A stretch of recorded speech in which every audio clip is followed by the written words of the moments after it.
ગરમી, આકરા તાપથી સૌ કોઈ ત્રસ્ત છે। ગરમીથી બચવા માટે લોકો ઠંડા પાણી, આઈસ ગોળાનો સહારો લઈ રહ્યા છે।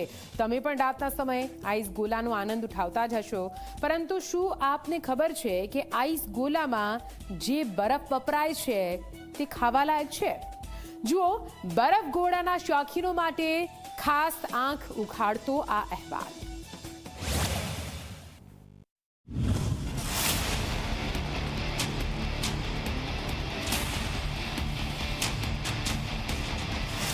તમે ગરમીથી બચવા ખાઓ છો બરફ ગોળા? પરિવાર મિત્રો સાથે માણો છો આઈસ ગોળાનો આનંદ?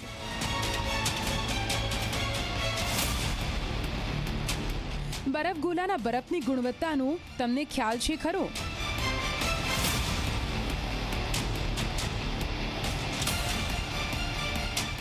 બરફ ગોળામાં વપરાતો બરફ ખાવા લાયક હોય છે ખરો?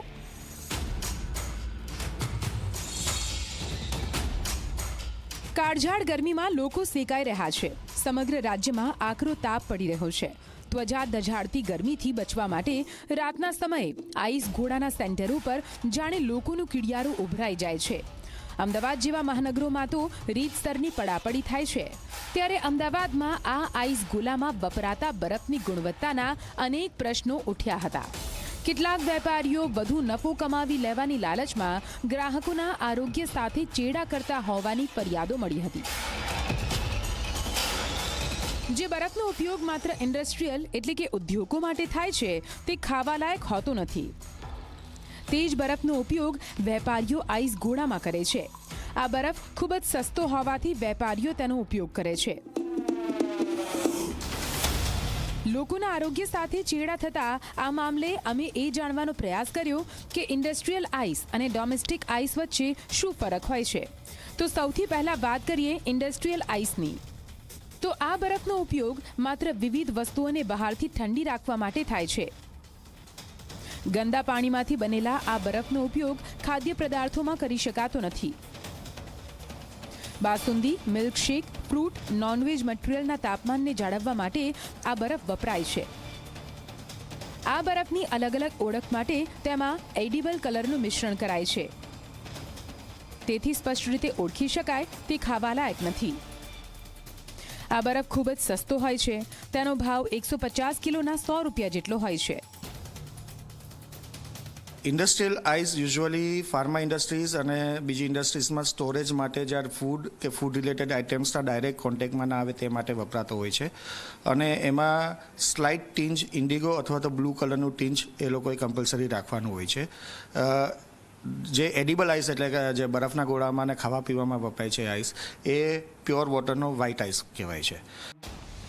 હવે વાત કરીએ ડોમેસ્ટિક એટલે કે ખાવા માટે વપરાતા બરફની। તો આ બરફનું ઉત્પાદન નિયત ધારાધોરણ અનુસાર કરવાનું હોય છે। આ બરફ શુદ્ધ પાણીમાંથી તૈયાર કરાય છે।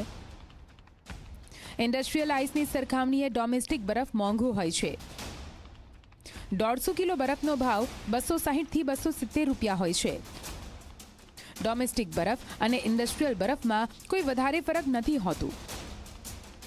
જો ઇન્ડસ્ટ્રીયલ બરફમાં એડિબલ કલરનો ઉમેરો ન કરાયો હોય તો ડોમેસ્ટિક બરફ જેવો જ લાગે। તેથી વેપારીઓ કલર વગરના ઇન્ડસ્ટ્રીયલ બરફનો ઉપયોગ આઈસ ગોળામાં કરતા હોય છે, જે આરોગ્ય માટે ખૂબ જ હાનિકારક હોય છે। બરફની લારી ઉપર ગોળા ખાવા જઈએ, બરફના ગોળા ખાવા જઈએ કે આઈસ ડીશ ખાવા જઈએ, ત્યારે સૌ પ્રથમ તો આપણે એ ચકાસવું જોઈએ કે એ જે બરફની લારીવાળો કે ગોળાવાળો છે એને તમામ પહેલાં બરફના જ્યુસ કે શરબત અને જે છે એ ઢાંકીને રાખ્યા છે કે નહીં।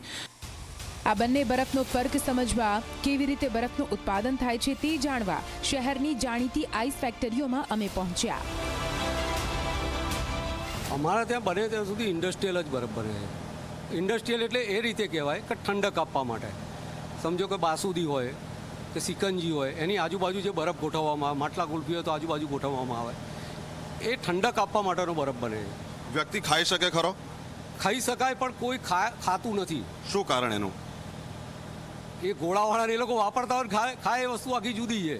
શું પ્રોડક્શન કોસ્ટ હોય છે, અને સામે આપને ત્યાંથી ગ્રાહકો કોણ કોણ છે, કોને પોસાય છે અહીંયાથી બરફ લઈ જવાને? એમાં એવું છે કે જે બરફ ટ્રાન્સપરન્ટ દેખાતો હોય, ક્લીન જે મેઇન ક્લીન દેખાય, આરપાર દેખાતો હોય, એ બરફ ખાવાલાયક હોય, બરાબર.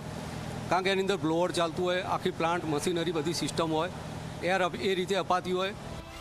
તો તમે બરફ ગોળા ખાવા જાઓ તો સાવચેત રહેજો. એવા વેપારી પાસે જજો જે તમારા આરોગ્ય સાથે ખિલવાડ ન કરતો હોય. અને હવે જ્યારે પણ ગરમીમાં ઠંડક મેળવવા માટે આઈસ ગોલા સેન્ટર પર પહોંચો ત્યારે સૌથી પહેલા બરફની ગુણવત્તા ચોક્કસથી ચકાસી લેજો. અર્પણ કાયદાવાલા, ઝી મીડિયા, અમદાવાદ.